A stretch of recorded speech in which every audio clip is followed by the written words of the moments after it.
Muy buenas noches, mis amigos. Qué gusto saludarlos a esta noche de la Escuela Libertaria Haslip. Un gusto de saludarlos y bienvenidos Artemio, Arturo, Ivana y Miriam. La verdad que es un honor siempre todos los sábados a las 8:30 de la tarde, de la noche, hacer un programa en el cual podamos exponer, traer invitados y poder también exponer algunos temas importantes de la Escuela Libertaria Haslip con el objetivo de desarrollar el pensamiento liberal, libertario de nuestro movimiento La Libertad Avanza Perú. Y hoy tenemos el privilegio de tener con nosotros al doctor Artemio Alvarado Monzón, quien nos va a exponer acerca de las neuronas espejo, que por supuesto escucharemos una primera exposición de unos 15-20 minutos y luego tendremos las preguntas y respuestas del grupo que nos acompaña. Bienvenidos a todos, vamos a comenzar. Bienvenido, doctor Artemio, un saludo para su audiencia. Muchas gracias por la oportunidad de compartir, de poder compartir conocimientos, experiencias que sirvan como un aporte hacia la exposición de estos temas que últimamente están teniendo en boga, ¿no? ¿Por qué? Porque son una de las bases de la neurociencia, ¿no?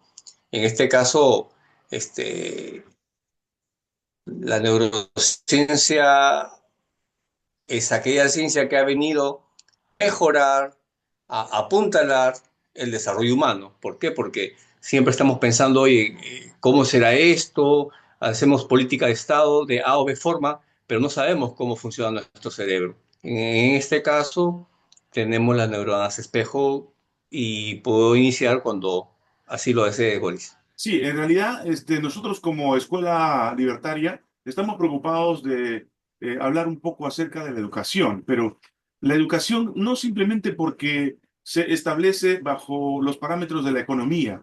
Es cierto que un gobierno liberal tiene el privilegio de poder compartir la educación desde una economía sostenible, pero la economía no es todo. Hemos hablado el día jueves pasado acerca de la importancia de la educación en las escuelas y, por supuesto, dentro de la política liberal. Sin embargo, muchos de nosotros no conocemos la responsabilidad que hay, en el sentido de responsabilidad individual, bajo los parámetros de la libertad, respecto a la educación en sí, de la educación formativa. Y en esta, por supuesto, el día martes vamos a tener la visita del doctor Carlos Bendezú, hablándonos un poco acerca de la influencia de las redes en la educación. Justamente a raíz de eso, creímos conveniente invitarlo para que nos hable acerca de las neuronas espejo, porque de algún modo en la familia, en el hogar, son los lugares o es el lugar donde nuestros niños reciben sus primeros pasos de educación formativa. Y es por esa razón que nos gustaría que usted nos explique un poco qué es las neuronas espejo y qué responsabilidad tiene dentro de la responsabilidad individual en un gobierno liberal, por supuesto, donde la educación formativa depende mucho más que de la escuela, depende mucho de los padres. Adelante, doctor, le escuchamos. Bien, Boris, muy amable. Empezarías por la primera diapositiva, por favor.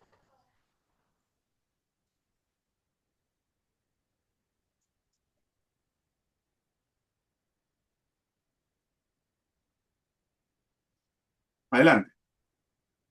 Ya. Las neuronas espejos son aquellas neuronas, aquellas células nerviosas que se activan cuando uno hace cualquier movimiento humano y la otra parte reproduce esa activación neuronal cuando otra persona lo está mirando.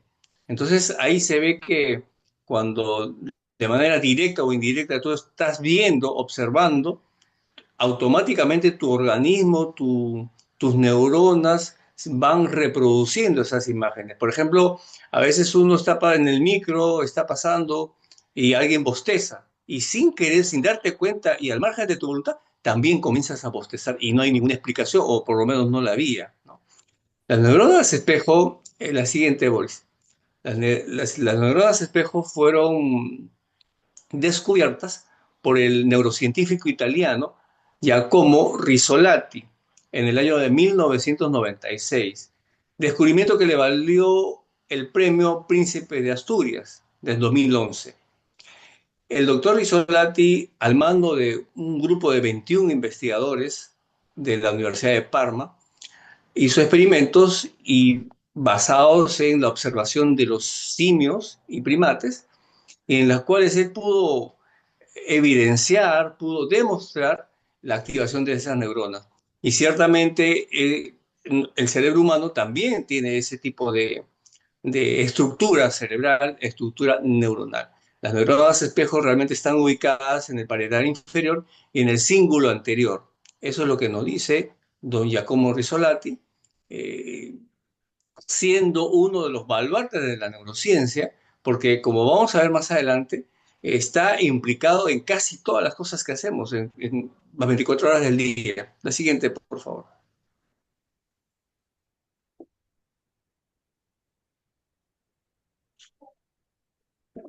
Entonces, estamos llegando al punto de que las neuronas espejo reproducen conductas al margen de nuestra voluntad. Imagínense qué es lo que pasa con eso, ¿no? Al margen de nuestra voluntad. Entonces, ahí la importancia de tener buenas experiencias, de evitar las malas.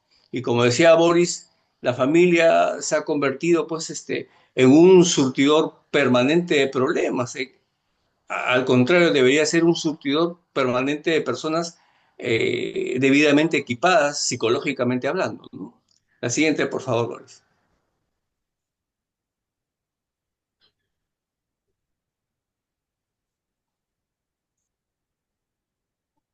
Esto no lo veo bien. Se aprende por imitación. Ya, listo. La conclusión final, la más importante del doctor Risolati, dice que el ser humano aprende por imitación.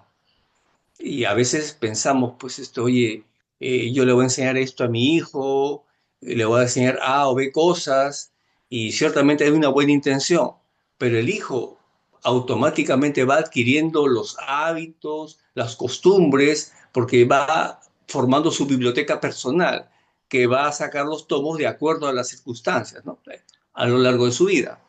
Eso es aprender por imitación. Por ejemplo, en la siguiente diapositiva está la doctora Marta Hildebrand. Ya. La doctora Marta Hildebrand, renombrada lingüista peruana, que siempre le preguntaba, doctora, ¿y usted cómo amó, cómo aprendió a leer usted? Por qué usted se ha dedicado a la lingüística? ¿Por qué se ha dedicado con tanto fervor? Y ella innumerables veces manifestó, yo aprendí a leer en mi casa de cabeza. Pero, ¿cómo que de cabeza? No, porque mi abuelito leía en mi casa. Entonces yo, por ánimo de curiosidad, me acercaba y veía, y mi abuelito leía en voz alta. Entonces más o menos sabía el significado de las palabras. Y me ponía cualquier libro a mi delante en voz alta, de cabeza, y yo lo podía leer perfectamente. Y poco a poco ya fue adquiriendo ese hábito y ese amor por la lectura, que ciertamente la, la acompañó a lo largo de toda su vida, ¿no? Como sabemos, en los últimos años ella perdió la vista, contrató a una persona que le lea los diarios y las cosas que ella quería leer y contrató a otra persona que pueda escribir lo que ella tenía que aportar, o sea, toda la vida. En este caso es muy importante porque la lectura, el amor a la lectura, se va formando en la casa con el resultado de lo que nos hizo don Risolati, se aprende por imitación. Es por eso que a veces la profesora de los colegios tiene múltiples problemas en que el hijo, el niño, tenga el hábito de la lectura. ¿Por qué? Porque si en la casa no se lee, no es algo natural. Si en casa leen, el niño va adquiriendo ese hábito hasta como si fuera el oxígeno, como algo absolutamente natural. Y es la mejor forma de adquirir un hábito. Entonces, ahí está bien relacionado la conclusión de don Rizzolatti cuando dijo, se aprende por imitación, se aprende por imitación. Y eso lo podemos llevar a cualquier ámbito de la vida y ciertamente pues, va a tener sus resultados, ¿no? Se aprende por imitación. Incluso ese pedacito de conclusión, se aprende por imitación, ya no es un simplemente deseo o un albur o una buena intención. Está demostrado absolutamente por las neuronas de espejo que se adquiere conocimientos por imitación, las costumbres sobre todo por imitación. La siguiente hora. Miren, hace algún tiempo me contrataron para dictar una charla sobre padres acá en la capital y ya, bueno, ya quedamos los detalles del mismo. Me estaba retirando y la subdirectora se me acercó y me dijo, doctor Alvarado, usted nos puede ayudar un momentito, tenemos una niña que tiene ciertos problemas. Sí, lo que pasa es que no le hace caso a nadie, jala el pelo a todo el mundo y no la podemos sancionar porque su papá es un gran aportante de nuestra institución, ¿no? Entonces me lo describieron una niña violenta, una niña que prácticamente pues tendría que estar en otro sitio, ¿no? Entonces yo me acerqué al lugar donde se suponía que estaba y simplemente veía que volaba una pelota, volaba una pelota. ¿Y qué pasó? Y yo ya me imaginaba pues una niña, algo con tanta evidencia, con tanta recomendación que me dieron, me imaginaba una niña de la profecía, ¿no? Y la cosa es que ella era una niña casi similar a la que ustedes ven, ¿no? Una niña pequeñita con cabello rubio y rizado, que cuando la vi me miró y se volteó y siguió jugando con su pelota. Y los niños estaban descansando, otros niños estaban descansando alrededor. La cosa es que uno de esos niños se movió y yo me acerqué, ahí estaba la docente, estaban dos docentes viendo la escena. Un niño se movió y se destapó una piernita. Entonces yo me acerco y le tapé la piernita y otro, como estaban haciendo bulla, la niña seguía jugando. Y otro niño, otra niñita se destapó y yo le dije a la niña, tápale. La niña me miró y se volteó y siguió jugando. La cosa es que la pelota rebotó, me dio la pelota, me rebotó a mí, yo se la devolví, ella me volvió a dar la pelota, yo se la devolví y prácticamente comenzamos a jugar. Comenzamos a jugar tres, cinco rebotes y ella me miró y automáticamente ella fue solita y la tapó a la niñita. Se dan cuenta que ella ya estaba incorporado en que podría tener la posibilidad de tapar a su compañera, pero tenía que yo era absolutamente un desconocido, pero cuando yo igualé mi interés eh, compartiendo su juego, ella ya dijo, oye, ¿sabes qué? Esto es más familiar. Y automáticamente ella, sin decirle nada, sin ninguna palabra, automáticamente cubrió a su compañerita, ¿no? Entonces, ahí vemos ejemplos clarísimos de cómo funcionan las neuronas espejo. La siguiente, por favor, Wolf. Ahora que estamos en una situación de violencia casi generalizada, las familias, como decía hace un rato, se han convertido en un surtidor de gente con problemas, cuando debería ser todo lo contrario. Vemos violencia familiar en casa. ¿Cuál creen que va a ser la conclusión de los niños? La normalización de la violencia. Absolutamente. Y automático, y en automático. ¿Por qué? Porque eso es lo que vieron en casa. Sus neuronas espejo han incorporado a sus conocimientos, a sus recuerdos, ese tipo de acciones. Entonces, cuando uno va pasando por la calle, ve autos, motos, camionetas, sirenas, drones, uno piensa pues que está en la guerra. ¿Y dónde está el enemigo? El enemigo está en la familia que sigue en la violencia reproduciéndose y los niños automáticamente adquiriendo esos conocimientos, esos aprendizajes, esos hábitos en la familia. Entonces, miren cómo el Estado, sin darse cuenta, orienta sus economías hacia otro lado, pero no da en el origen de la violencia. No he visto un plan de acción concertado donde las familias tengan un rol protagónico. Si es que conocieran este concepto tan pequeñito de las neuronas espejo y que se aprende por imitación, creo que el Estado elaboraría una política ya seria, con base cierta, con base científica. Ya no, oye, posiblemente sea por acá o por allá, porque eh, ustedes googlean el origen de la violencia, lo primero que sale es la familia.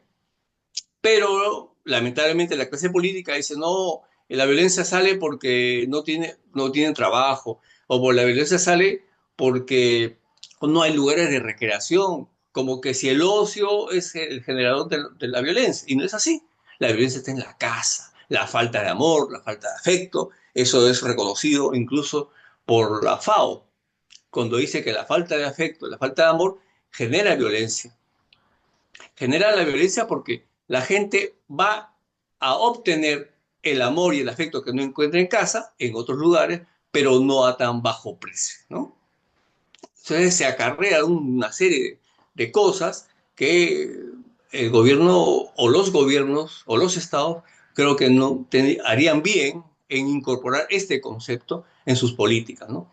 Incluso la siguiente, por favor.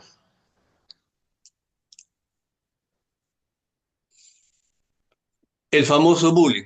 Es exactamente lo mismo. Exactamente lo mismo. Cuando hay un agresor, cuando hay un agredido, ellos simplemente están reproduciendo conductas que lo aprendieron en casa, ya sea por sus padres, ya sea por ver series violentas, pero lo aprendieron en casa. El, a la persona que le hacen bullying adopta la actitud pasiva.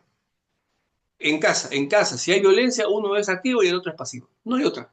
No hay término medio, ¿no? O viceversa, ya se van reincorporando, se van retroalimentando. También ya el pasivo es activo por ratos y viceversa, ¿no?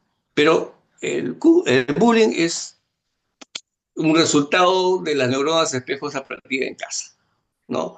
Entonces ahí con esto ya uno va más o menos orientando qué podríamos hacer para atacar el bullying. Ah, ya, la familia, la familia. Y se pierde una gran oportunidad que tenemos cuando la más llamada es escuela para padres, ¿no? Que lo dan los colegios ahora, escuela para padres, 2 veces al año. La primera escuela, más o menos la dan en mayo, junio, y ¿qué le dicen? Ah, ¿qué cositas tienes que tener en la lonchera? Algo así, algo pasajero, absolutamente pasajero y casi sin relevancia, ¿no? Y la segunda ya es por cumplir. Y la escuela para padres, lamentablemente, debería llamarse escuela para madres, porque de 80 padres que hay en un aula o en dos aulas, hay 50 madres y un padre, y que cayó de casualidad o que lo empujaron ahí, ¿no?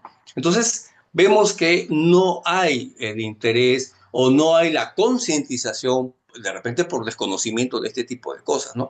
Pero lo concreto y lo real es que las neuronas espejo podrían ser el baluarte de políticas de Estado. La siguiente, Boris. Cuando vemos la baja autoestima como un acicate de un desempeño inapropiado, cuando no adquiero los conocimientos que podría, cuando siento temores, cuando siento que soy incapaz de avasallar los problemas que vienen, cuando creo que no puedo manejarlo, cuando creo que el otro es superior, cuando creo que no valgo nada, la baja autoestima también forma parte de los resultados de las neuronas espejo. ¿Por qué? Porque la familia. Vamos nuevamente a la familia. No hay más grande actor en la vida de una persona que la autoestima. La autoestima te explica el éxito o el fracaso de una persona. Porque aun cuando haya los emprendimientos, ojo, mire lo que voy a decir, ¿eh? El Perú es reconocido por el mayor número de emprendimientos al año. Pero no te dicen la verdad porque al final el 75% de los emprendimientos mueren o caducan al tercer año, como máximo. ¿Por qué? Porque no está así, o sea, hay una muy buena intención, hay la motivación, pero cuando vienen los problemas, cuando vienen situaciones que tengan que ver con lo verdaderamente tuyo, ahí comienzan a retroceder. Entonces ya se acostumbran al fracaso y dice, oye, ¿sabes qué? Para esto no soy, y comienza un resentimiento social, o comienza lo que llamamos los jóvenes, pues ahora el término es posponer las cosas, ¿no? Posponer las cosas o no tomarlas sin importancia, ¿no? La autoestima. La autoestima también sale de casa. La autoestima también sale de casa y cuando hablamos de neuronas espejo es cómo he visto en mi casa, cómo fue mi padre, cómo fue mi madre, ¿no? Mi madre fue motivadora, mi madre fue triste, mi padre fue activo, mi padre fue avasallado o avasallador. Entonces, de ahí comienza a imitar. Y después le decimos, le reclamamos a nuestros hijos, oye, pórtate así o pórtate así cuando no hay de repente un ejemplo apropiado, ¿no? De ahí viene, de ahí viene la autoestima, ¿no? Y este es un tema riquísimo, profundo, que debería ser parte de una política de Estado determinante, ¿no? Para no estar como, como dándole a una piñata con los ojos cerrados, porque no tenemos recursos. La siguiente, Boris. Las neuronas espejo realmente cuando se activa, también podemos hablar de la empatía, es una de las bases de la empatía. ¿Por qué? Porque si tú estás viendo a otra persona en peligro o con una gran pena, es que automáticamente tú estás sintiendo porque hablamos que reproducimos conductas porque se activan nuestros mismos, las células o la ubicación de las células son las mismas, ¿no? La siguiente, Boris.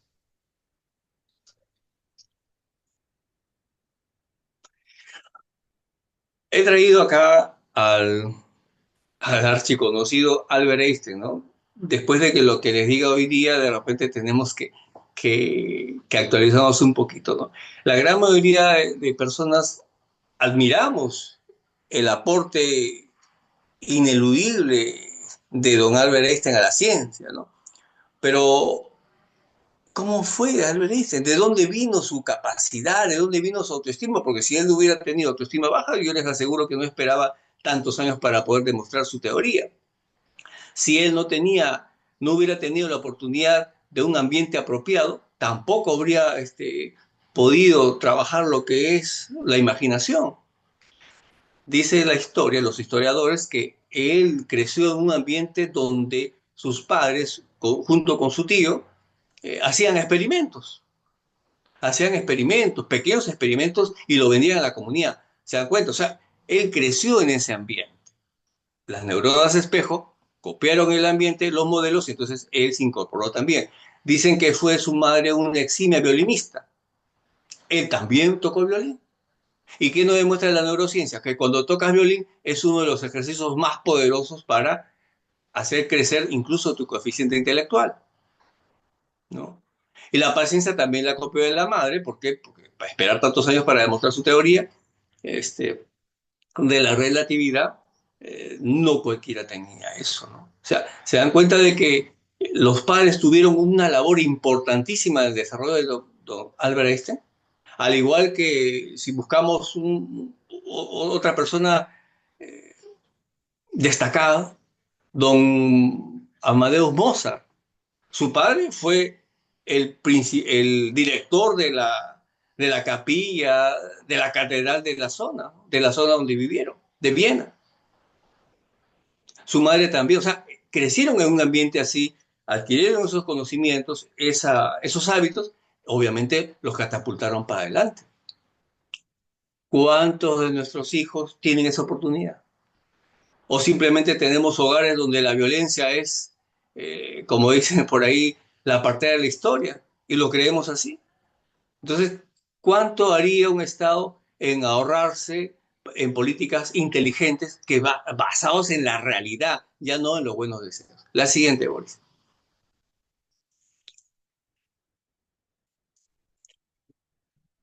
Como conclusión, en estos pequeños momentos de compartir conocimientos o de información, podemos decir, si tú quieres un hijo que se coma la vida, que tenga un gran corazón, que tenga pasión, que tenga éxito en la vida, tú tienes que tener esa pasión, tú tienes que tener ese tipo de el hambre intelectual, el hambre por avasallar tus problemas. ¿Por qué? Porque tus hijos te imitarán.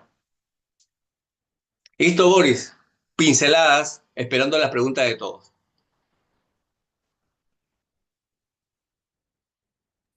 La verdad que es importante que nosotros estudiemos o realicemos algunos estudios respecto a estos temas, porque creemos muchas veces que la educación solamente pasa por un asunto de reforma como una en el área institucional o organizacional.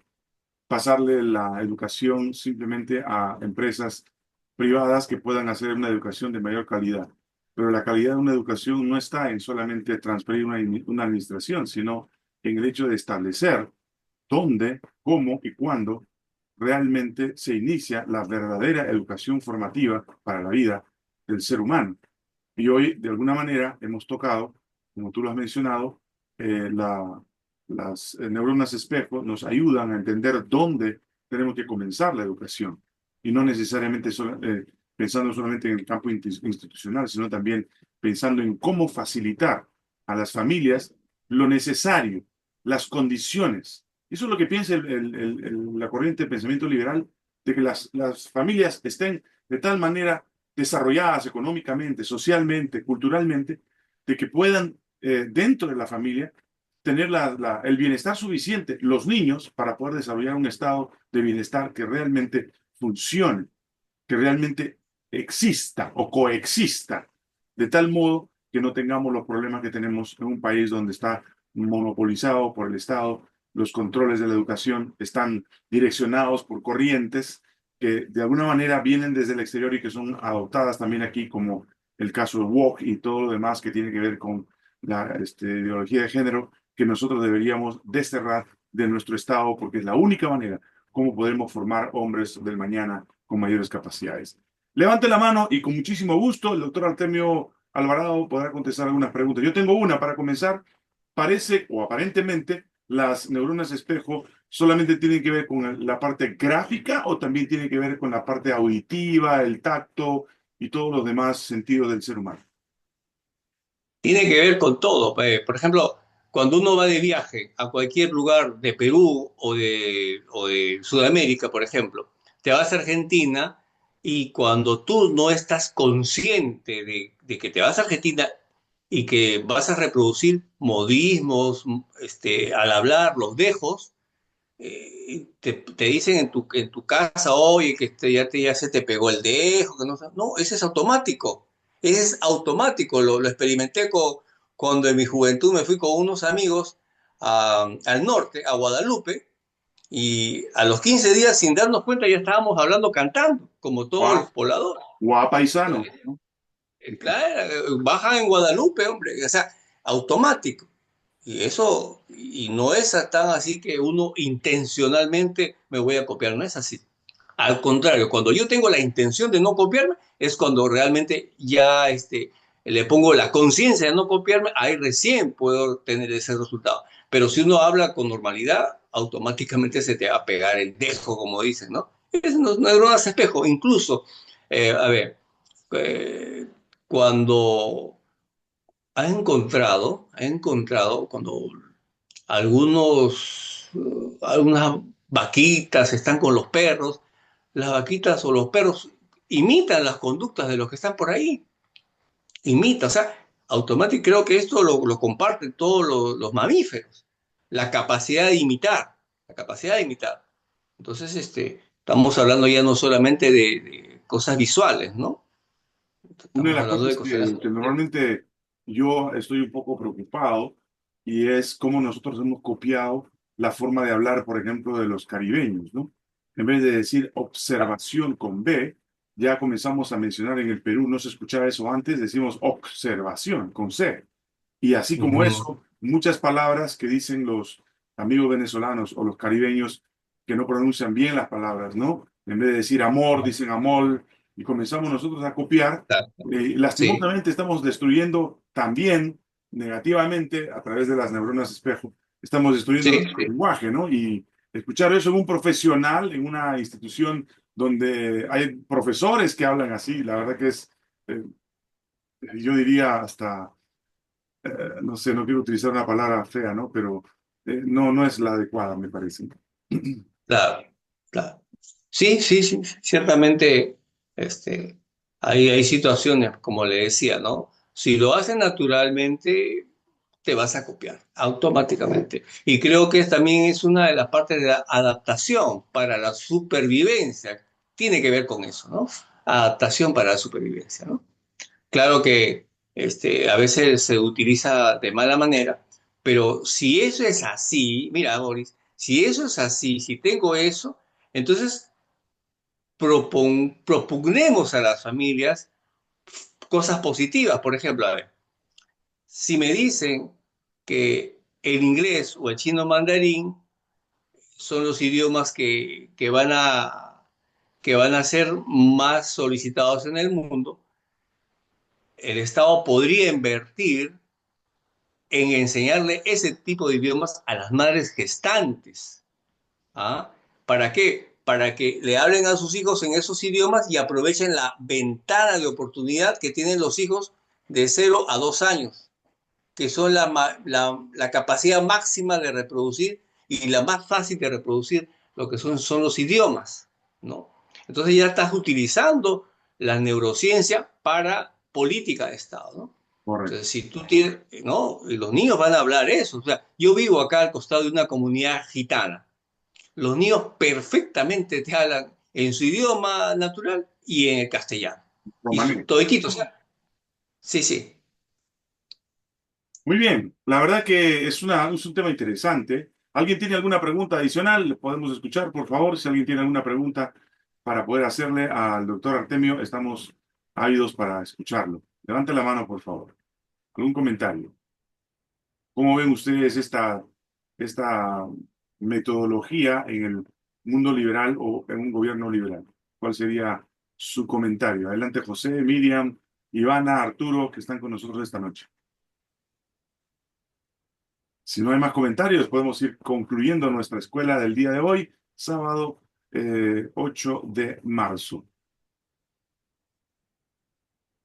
Muy bien, la información parece que ha sido completa, mi querido doctor Artemio, y la verdad que es un gusto tenerlo con nosotros.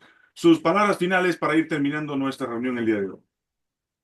Muy agradecido por la oportunidad de compartir algunos conocimientos, unas experiencias y gustoso y a la orden, como dicen por ahí, a ser nuevamente partícipe de las reuniones.